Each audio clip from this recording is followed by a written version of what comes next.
karon part sa basta okay.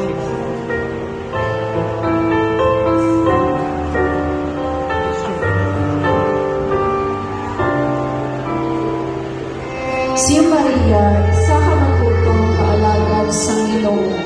Ang iya kabuhi, inhalad niya sa Ginoo. Permi siya nagasimba, nagapangamuyo, kang nagaalagad sa bukos niya nga tanipuso. Ang iya kalipay, makita sa pag-alagad sa Ginoo. Apang, nag-abot ang tion nga may mga tao nga nagsulod sa iya kabuhi. Nag-impluensya sa iya kag hinay-hinay, nagpahilayo sa iya sa Ginoo. Ang una pagpalayo, nagdugang hasta nga nadulaan siya sa direksyon. Si Maria nahulog sa madulong mga kalibutan. Nagagamit siya sa droga.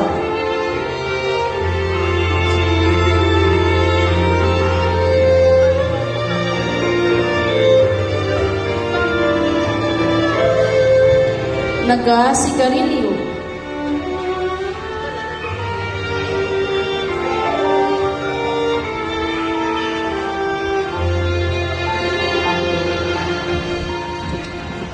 Nagasugal.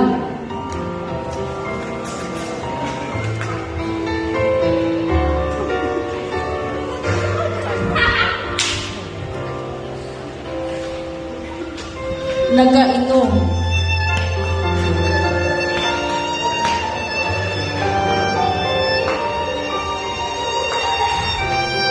Kag sa tumaas ang tanan, nanging broken-hearted siya.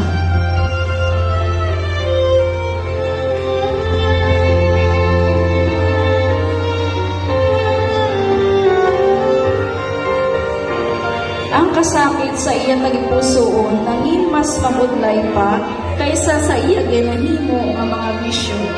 Sa madulong nga mga gabi, nagahilibion siya nga wala sing may nakabati. Nahuna-huna niya nga tapos na ang tanan nga wala na sing paglaom, nga wala na sa Diyos nga para sa iya. Apang, bisan sa pinakamadulong mation sa iya kabuhi, wala gid siya ginbayaan sang Ginoo. Ang gugma sang Diyos nagapangita sa iya, gugma nga wala nagakapoy, gugma nga wala nagabatawad. Hangtod sa isa ka tion,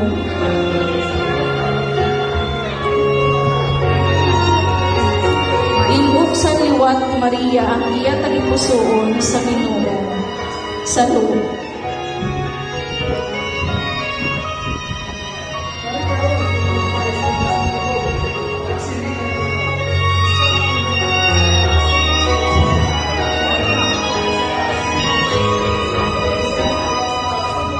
Sa luha ka paghinulusol,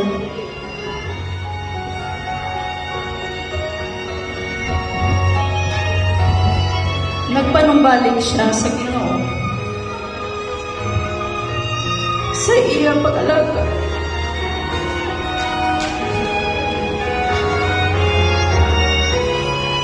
kag pagtuo, ginbayaan niya ang iyang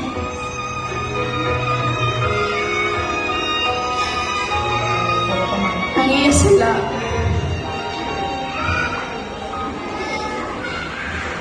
Kaging pili ang kabuhi nga may pagtuo.